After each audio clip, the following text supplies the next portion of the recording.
This is the Stop Time Podcast. I'm your host, Lisa Hopkins, and I'm here to engage you in thought-provoking, motivational conversations around practicing the art of living in the moment.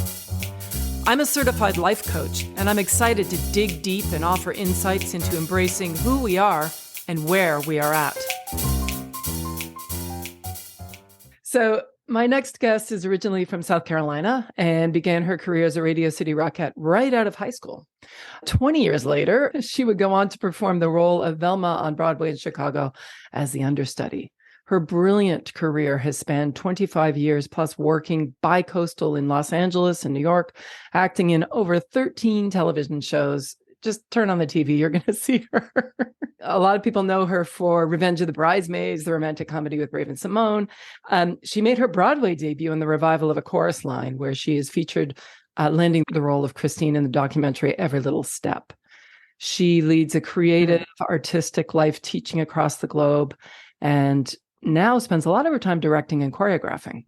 She's a proud co-founder of Broadway Arts Community, the mentoring and performing arts educational company she founded with her best friend, and is dedicated to passing it on to the next generation of artists. Most recently, she wrote a one-woman show focused on mental illness, a true story shared with the goal to spread hope and awareness globally. It's called In My Own Little Corner, a work in progress with bipolar disorder, and it made its New York debut on November 5th, 2022 at the Riverside Theater. It's with great pleasure I can finally sit down with Chryssie Whitehead. Welcome, Chryssie. Yay. Thank you so much, Lisa. That's so funny hearing you type out the bio and you send it to people all the time and then you forget about what it says. So that was nice of you reading it out. It's funny how the highlights sound so great, don't they? The highlights just sound so good. I know. How do they feel when you hear it back? I feel like it's just a quarter of my story, Mm-hmm. It's like they say, because they say that like your life is really in between your resume. It's everything that's happening in between. And so I got that from my business partner, Alexis. She got that from somewhere, but I really like that because we're like, it's what you're doing in between. So it feels good because you're like, gosh, you have dreams, you have goals, but I got lucky. I mean, you know this business. It's a lot of it's luck. I mean, you can be as talented as you possibly can be, and then I just happened to be a Kristine they liked for A Chorus Line, but there was a plethora of Kristines that were right for that role. I just got lucky. So I'm. It's an honor to be on the other side of it now. So it feels good to hear those things. It feels good to hear that about the show, because the show isn't about me. It's about the message and the mission, and I'm only doing it because it's about that. Yeah, so much to unpack. But first of all, hell yeah, about it happens in between. I mean, I'm writing a thing called The Places Where There Are Spaces, and it's what I've always believed. That's where the dancing is, right? Life's dancing.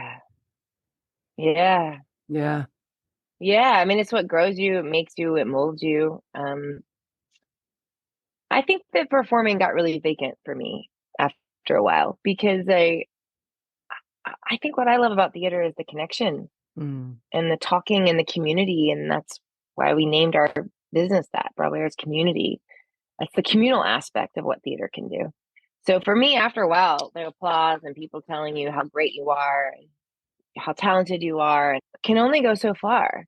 But actually having deep conversations and looking into people's eyes and having real conversations, I think are really special. Yeah. No, for sure. I don't like I'm not knocking performing. I think there's a beautiful space for performers. I coach performers, I teach performers. But it can be very self-indulgent. And I think there's a fine line between self-indulgence and like, what is your why? Basically what we were talking about earlier. What is your why? Why do you want to perform? Yeah. Well, and it's tricky for young people with talent like yourself. I mean, I'm curious if this resonates with you. I mean, sometimes, in their effort to elevate and support and celebrate us, parents and or people around us that are older than us when we're young, Mhm. they say, oh, Chryssie, you're so talented, but you should audition for this, or maybe I should put her in a dance class, or maybe you should, because Mhm. they're trying to help, right? But sometimes Mhm. it's received in a way when you're a child that, oh, I get more attention, love, safety, all of that when I'm doing what they say I do well. And it's amazing how Yeah. that mixes messages when you're young, right? What do you think about that? It mixes with your worth a little bit, I mean, yeah, I felt very special when people responded to my work, especially young, because as a dancer too. I mean, I was a very emotional dancer, and that's what made people tell me and made me want to do acting, was because I was just so emotive when I danced, and I just so got into the moment. But there's pressure that comes with that, with, oh, you're so good, and then you think, okay, I'm so good, and then, oh, I am really good, like I was winning all the competitions, and then they're thinking, okay, now you need to do X, Y, and Z, and if you don't do X, Y, and Z, then what are you? It's like chorus line, right? Mm. If I'm not a dancer, an actor, and a singer, what am I? Mm. It's like, I think a lot of people feel, we all have this like field of work, and especially if we love our work, Yeah. what happens when we can't do that work anymore, you know Yeah. I didn't mind the pressure. I really enjoyed it. I didn't like it when I didn't deliver, when I didn't quote unquote deliver in the way that I thought I should. I wanted to really just take a moment to celebrate you and what you're doing currently now in your life. Hmm. Your one woman show, your mission to spread hope and global awareness around mental illness. I mean, I watched the video of a reading, I think it was, Hmm. just last night, and I was so impressed with how honest and kind and Hmm. inviting you are. And I believe that the way we do anything is the way we do everything. So yay that you've chosen to use your gift. But you have this, tell me what you think about this, but you have, from my perspective, this incredible facility to make people feel like they want to come in. You do that in on the stage, playing your roles, everything you do, even talking to you. Like you have this sense of Hmm. like it feels It's okay. invitational almost. It's beautiful. Yeah. And it's not that like, you're coddling or going, oh, it'll be okay. Or you just have Hmm. this, it is what it is. And we're all this, I don't Hmm. know, there's this thing, this And essence. we are all the same. Yes. I I'm feel so it glad in you you. get that. Oh, Oh yeah. good. Well, that's it. That I truly feel that at my core. I feel that if I am open, I think a lot of that came from my mom. I watched her be an amazing listener, and I watched her listen with her sweet eyes. And so I think I just got lucky to come from a mom that was really sweet.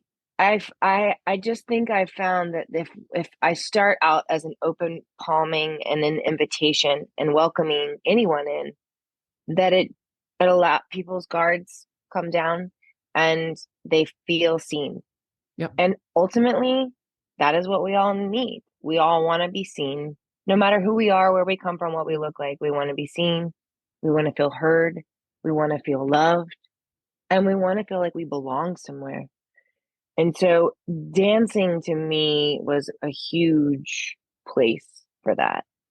And I really got lucky to find dance, because I call dance like a pronoun. Like I think she's like my dearest friend. Mm. And like we are with each other all the time, and she helps me feel free.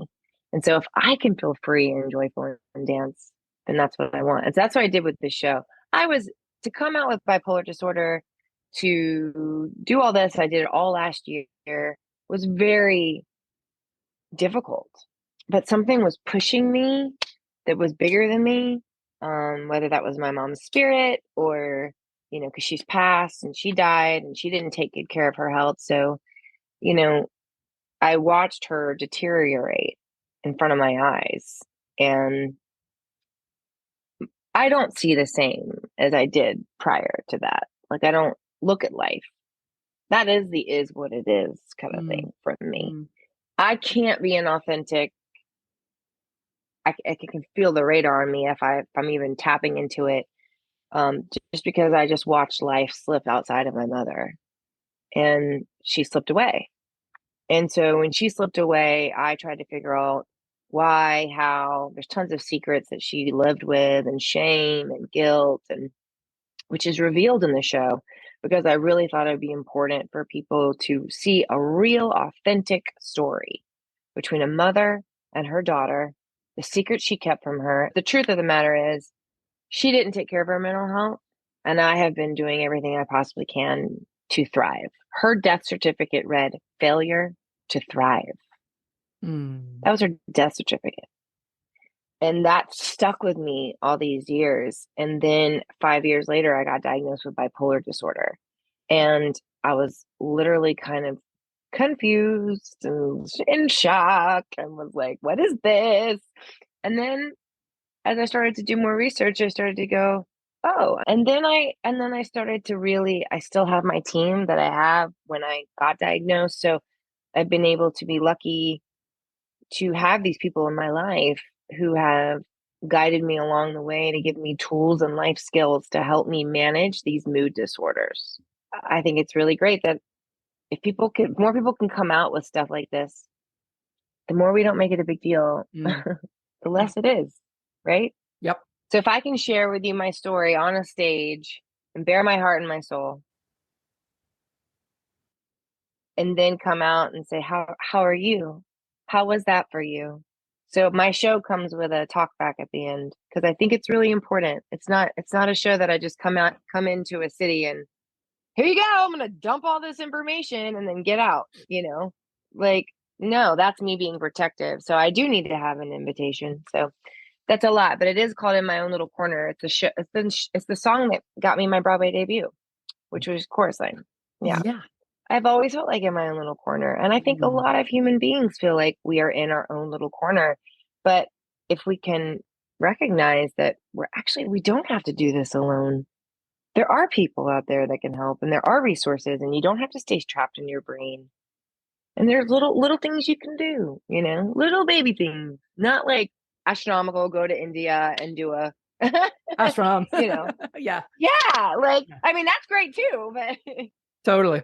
Yeah. You know what came up for me right now, if I can share, when you were talking about, in my own little corner, which kind of can, on the one hand, imply obviously that you're keeping to yourself and all of that. But it's also interesting because it's another connotation of that expression, which is being in your own corner. And I feel like you're doing that. I feel like you're also in your own corner. So it's not that you're just coming out, but that you're like, no, this is for me as much as it is for you. I think that's cool. Yeah, I can agree with that. I mean, this has been healing for me. Just to talk about the fact, like, in the first time I said that I had bipolar disorder after I launched it and put it on the social media, you should have seen how I felt that day. Like, I was just like, oh my God, it was the first announcement that I was doing a show. And I was so nervous. And then I was like, what are you nervous about? Like, what are you nervous about? What is your definition of living in the moment? Living in the moment is really being here now. It's like right now, as I'm with you and not thinking about anything else other than having this moment and this conversation with you. I have nowhere else I need to be but this gift, this present moment, which I love that too, that it's called a present. So it's like a gift, same thing. Yeah. We really give a gift to someone when we are being present with them, even if it's on Zoom. You can feel it. Oh, yeah. And when I'm not, I have to be like, I'm sorry, I'm multitasking right now and I'm not fully here. Give me 1 second. I want to be here.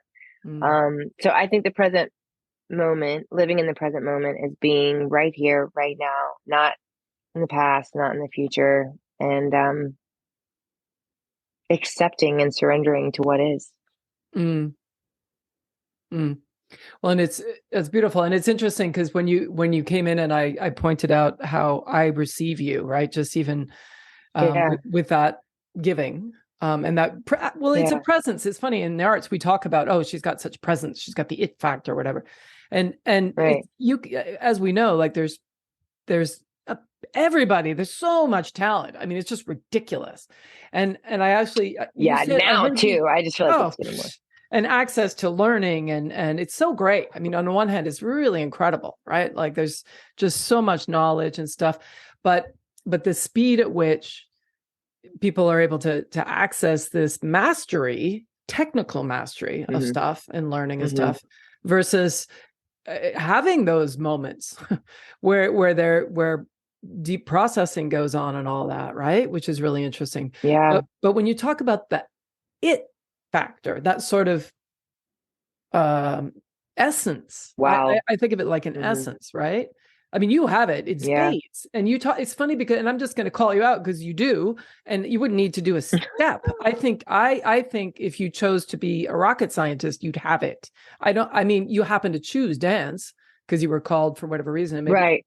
But I think no matter what you did, you would show up in the same way. I don't think it's what you're doing. I think it's who you are. That's interesting. My mom used to always, I mean, I don't know. She did used to say to me, she instilled in me, baby duck, you could be, if you wanted to be the street sweeper, you would be the best street sweeper there ever was. You wanted to go work at McDonald's, you'd be the best McDonald's worker. She said it to me at a very young age, and I never quite, you want to be the president of the United States. she was very thing. But I think that's very kind of you.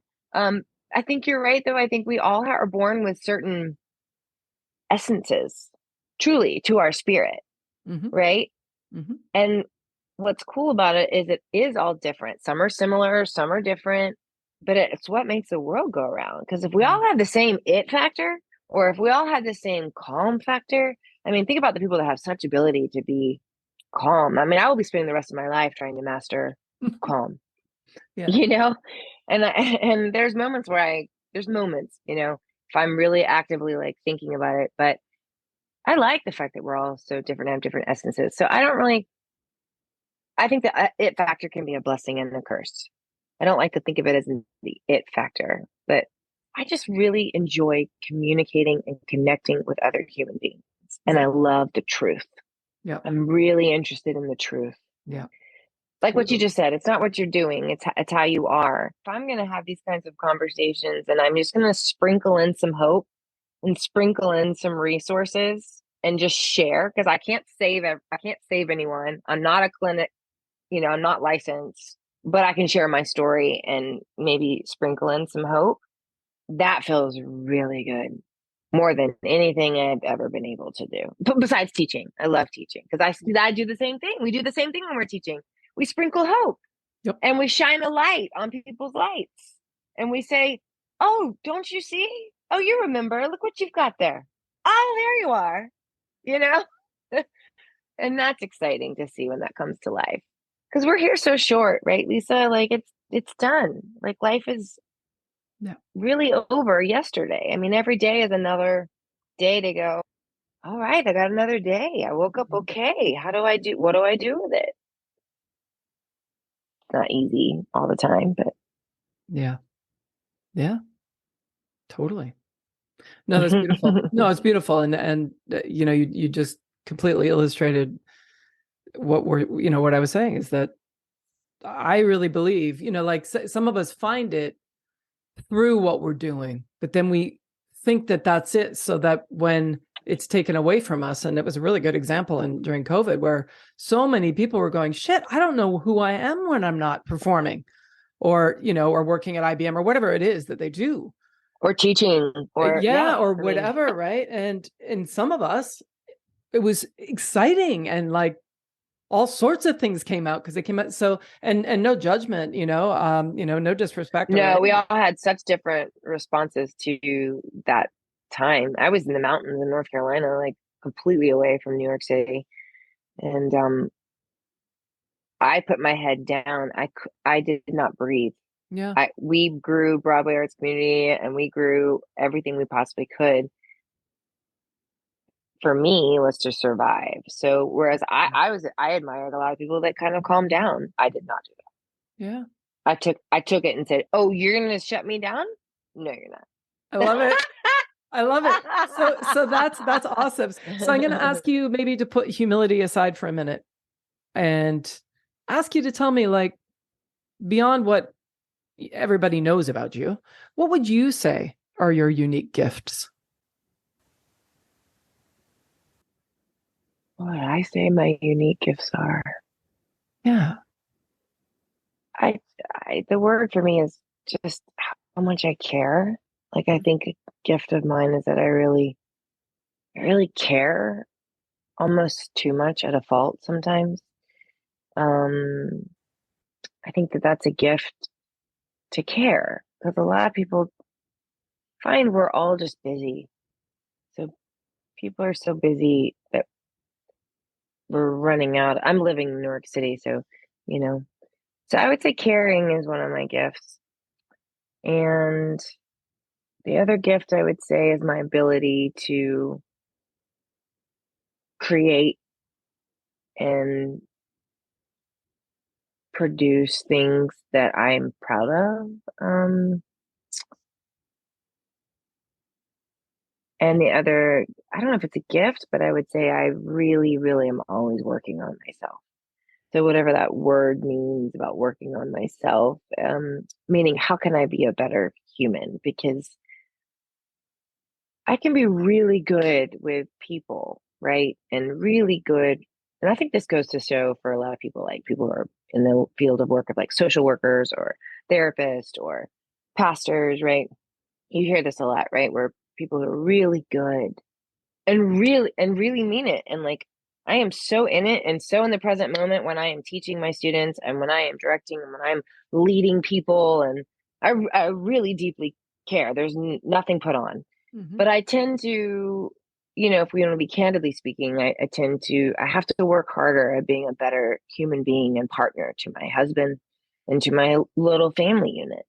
Because what happens is I become a little bit like, I get so much out of my work, but I also get so much out of sharing a life with my partner who loves me very much and who teaches me how to love more. I mean, I think my mom taught me to be self-sufficient. I think she taught me to be a little bit selfish, even though she was always about saying, give back, Chryssie, give back to your life, talk to your elders. That, she was constantly teaching me. I feel like she was setting me up for me to be in a life without her. So I think I'm well equipped worldly, and I want to be just as well as, if not more, well equipped with my family, the one that is with me every day.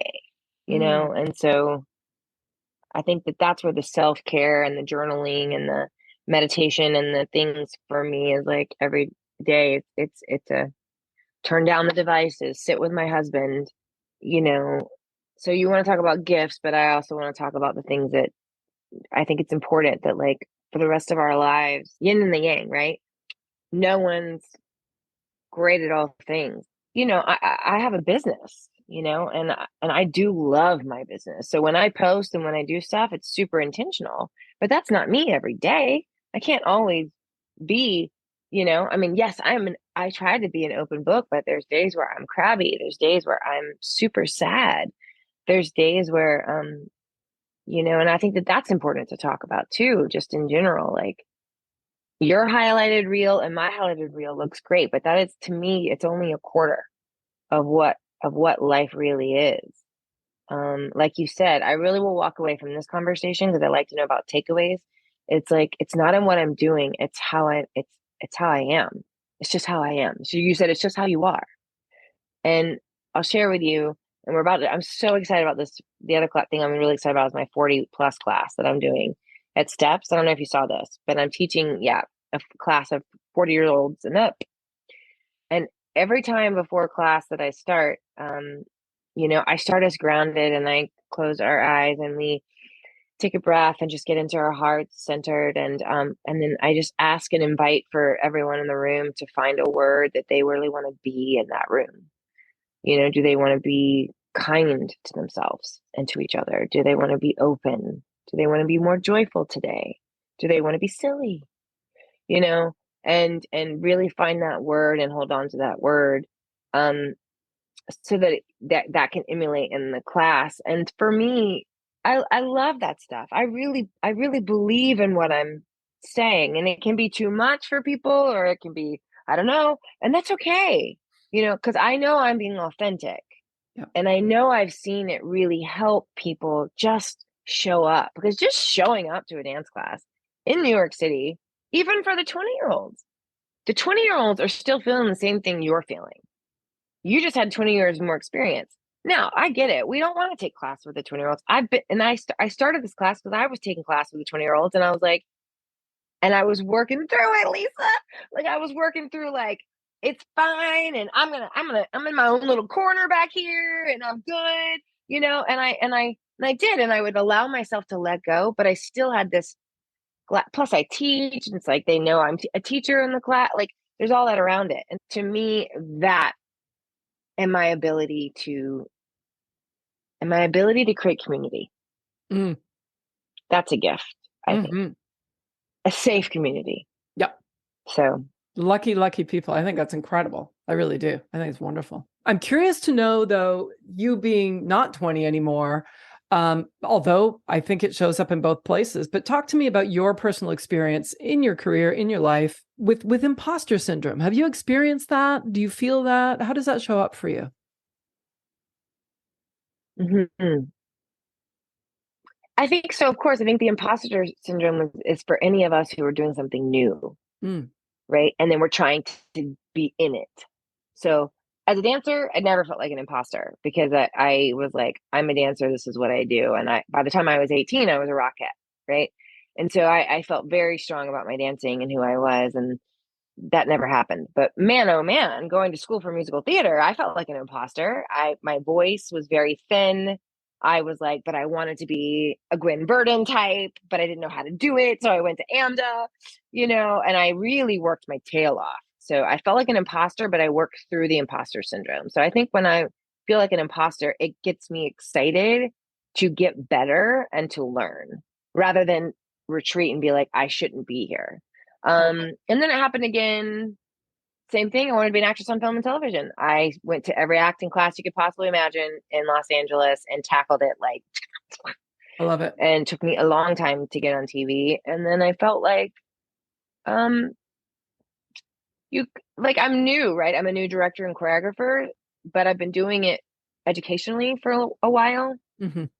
But yeah, you get a new job. Like I got my first professional job as a director. I joined the union. So I'm going to be directing and choreographing Nonsense, which is a really sweet, fun little show down in California, down in Florida. I think of the imposter syndrome. I never have looked at it as like, I feel like an imposter. I just look at it like, oh, this is new to me. Keep going, because the more and more you keep doing something, you're going to get better at it. Yeah. And then you won't feel like an imposter. So that's how I love teaching that. has always been part of my blood. I mean, I've been teaching since 2005, pretty much throughout my whole career. I mean, I've loved it. It has saved me. I love that because it sounds like it works for you. It's much like what you said with, you know, when COVID was going to shut you down, and so you were like, yeah, no, like that actually jazzed you, and which I think is really cool. Yeah. I mean, but my question, I'm always looking for the solution. Yeah, totally. Always looking for a solution. Well, so when you do find the solution, so, and you have, right? So like when you finally broke into television or acting or any one of these things that you described, when you actually got there, you know, and actually had proof that you did it, how did you operate from that place? Like, was it like, haha, I've arrived, I was right? Or is this, maybe this isn't enough, or there's more to do? Or like, how do you, show up in that? I've arrived. I was right. I love that. No, you never feel like you arrive. You know, there's always something, and that is the what is it? The carrot that dangles for all of us as performers. And I find when I say that to students as well, like at the end of the day, y'all, you're gonna get a job. It's gonna be great. It's not, and it's gonna close, and or it'll end, and you're back at square one again. It's the in between. So film and TV. So I worked very hard at acting, but the training I got, I was very much pulling on my own life. And so it got exhausting for me because I was using my mother's illness and sickness for when I was crying about a boy in Revenge of the Bridesmaids. Like, so and I didn't have the confidence yet because I felt like I was an imposter on that movie because I was like the new girl and I was number 2 choice. Like, who's this dancer going to LA to be an actress? Right. You know what I mean? And I studied in musical theater. Yeah. And my mom was the one that was like, "What are you doing? We spend all these, you're a dancer. Like, what are you doing?" And I Oh, was like, funny. "Oh, you'll see." And Yes. I proved to my mom, but it took years. And once I got there, there were all such different roles. Like, I've really played a lot of different roles. So I do feel like I like the body of work that people saw me as, and I was a little bit of a chameleon. I went through many different things. I'd either be a chatty Cathy, or I was a crying victim, or I was a Pushpa and Grimm, or I was in a sci-fi television show singing. So I look at it and I go, I'm grateful for the experience of the work, that I know what that's like to be on a television set. I will always know what that's like. And it helps me as a teacher. So I think I knew, Lisa, that I wanted to have a body of work as best as I could, because I've always had a good business sense. So I was like, if I don't have a good body of work, how are they going to trust me to teach them? And I knew I was going to be a teacher of some sort. I didn't know I was going to have a company. I had no idea we were going to have a company. We're now in Yeah. 6 years. Mm. Women run, but I'm very proud of it. Very proud of it. But I think I did get to a point where I was like, you know what? I've done this. I don't want to stay here forever trying to get a series regular, because I never got a series regular. And people were like, you know, I for me, authentically, I do not want to change my face and do things to alter myself so that I look different, so that I can stay young in Hollywood. And Mm. when I started seeing that, and then when my mother died, the way she died, I I went, halt, said, this is not what I want to do. I don't know why I want to perform. I don't know. And I stopped. I mean, I did Cassie in a chorus line, but I was crying every night, and I didn't want to do that. And that's when I found the creative side, because I didn't Okay. want the pressure of being on stage. Yeah. So Wow. Wow. Thank you for sharing that. That's yeah, so thank interesting. you. It's so interesting. How do you want to be remembered? Mm, I just want to be remembered as love. I want to be remembered as love. That really people felt like being with Chryssie, or being in a room with Chryssie, or loving Chryssie. I felt loved. I felt seen. I felt cared about. That's how I want to be remembered. I don't really care about the highlights of my career. Mm. It's about who I've met along the way. So I would say that. Well, success. You've already succeeded. You've already achieved that goal. I mean, it's beautiful. I mean, like I said, we don't know each other that well, but you are definitely living in that value. I mean, it's really beautiful. It's really, really beautiful. Thank you. Yeah. I'm back in New York City. That helps. Oh, interesting. I'm Do back. you, I'm back where my heart needs to be. mm, and is that, tell me more about that. Why do you think that is? Um, Even though my heart is always where it needs to be, is in my body. I love that. I love that my home is my body is my home. I Yeah. got that from somebody during COVID. So really, wherever my heart is and where my body is where my home is. But Mhm. um, the wilderness, the mountains, I went down there to be with my husband, because that's where I met him. And we were up here in New York, and then I was doing Chicago on Broadway, and I was ready to go, and I was ready for a change. And this was before I got diagnosed, so I was just ready for another drastic change in my Mhm. life. So we left. We moved down south, and I looked out my window during COVID, and I had a mountain for my neighbor, and I really didn't see anybody, and it was very I taught on the Cherokee Reservation, Lisa. I was on the That's Native cool. American Cherokee Reservation for a year and a half. I became a public school drama and dance teacher during this time. And I directed them, and that's where all my directing work started. Shrek, Into the Woods, and Aladdin Jr. I taught middle school Wow. and high school, and that was incredible. And I learned a lot, and they learned a lot. And then COVID hit in the middle of me doing Hairspray for them. I was directing and choreographing that, and then COVID hit. And then during that, after about a year of COVID, I was like, I was teaching online for AMDA, and I was like, I think we have to go back. Like, my I got to be around the people that are like have similar creative drives and Mm. dreams. And I feel like New York is the mecca, and I feel very at home here. I always have, but I stayed in LA for in my opinion, way too long, chasing acting dream, you know. Yeah. It is what it is. I don't have any regrets because I think that's silly. Like our lives do what they do. But I call this the second act. So I'm gonna Mm. be 43 this year, and this is my second act. I've got my husband. We separated for like 6 months, and now we're back on track. We went to Kenya last year, and Mm. I taught out there, and I'm just starting to like regroup. Like, what does the second act look like? Yeah. What does it look like with my show? What does it look like with directing and choreographing? And I'm really just kind of open palming it, Lisa. And then like the coaching and the teaching will always, I don't feel like that's going anywhere. That's like my bread and Yeah. butter, you Yeah. know? Yeah. Yeah. So The teaching thing really seems like it's at your core, right? It seems like teaching is such a big part of what you do. So I'm super curious. Is there someone or some experience or somewhere in your life that inspired you in this way, or that modeled teaching, or how do you think? Where does that come from? Do you think? my mom, Mm. she taught fashion, she taught modeling. Mm. Um, but it's funny, she taught it from the inside out, which was like she had a whole thing and an idea of me having a studio one day called Light Shine, Mm. like Let Your Light Shine.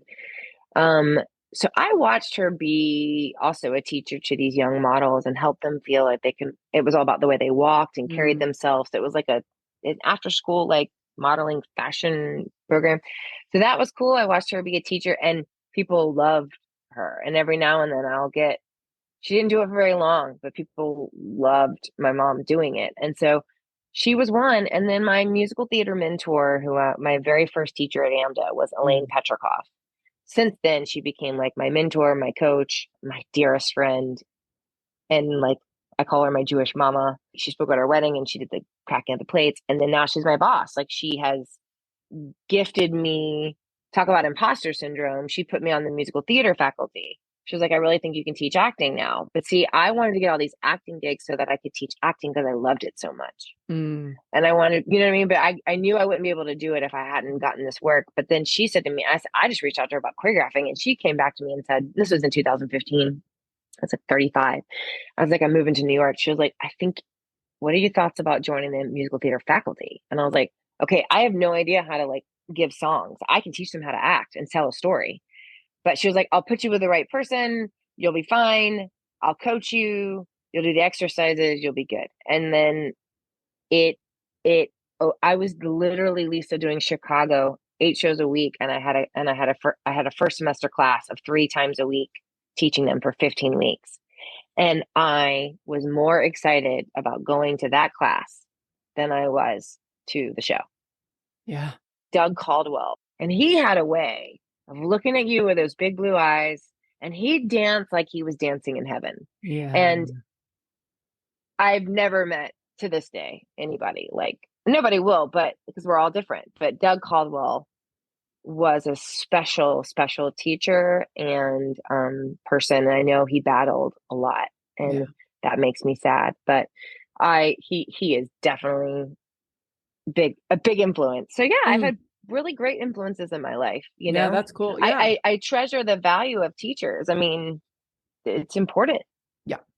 Oh, 100%. What's the best and the worst advice you've ever had from a teacher, or from anybody for that matter? Oh my God, that's a good question. The best advice I ever got. Oh gosh. I don't know about a teacher. I'm more Yeah. so, I mean, more so my mom. Like, Mm. I like this one that she drilled in me a lot. Finish what you start. Mm. Always finish what you started. Mm-hmm. Finish what you started. Do unto others as you would have them do unto you. Like, Mm. my husband, Craig, he does that a lot. And I try to remember that, but that, judgments are so easier nowadays. I feel like, I don't know. It's so easy to just be like, write off something rather than just, let things be. Like, we're all, Yep.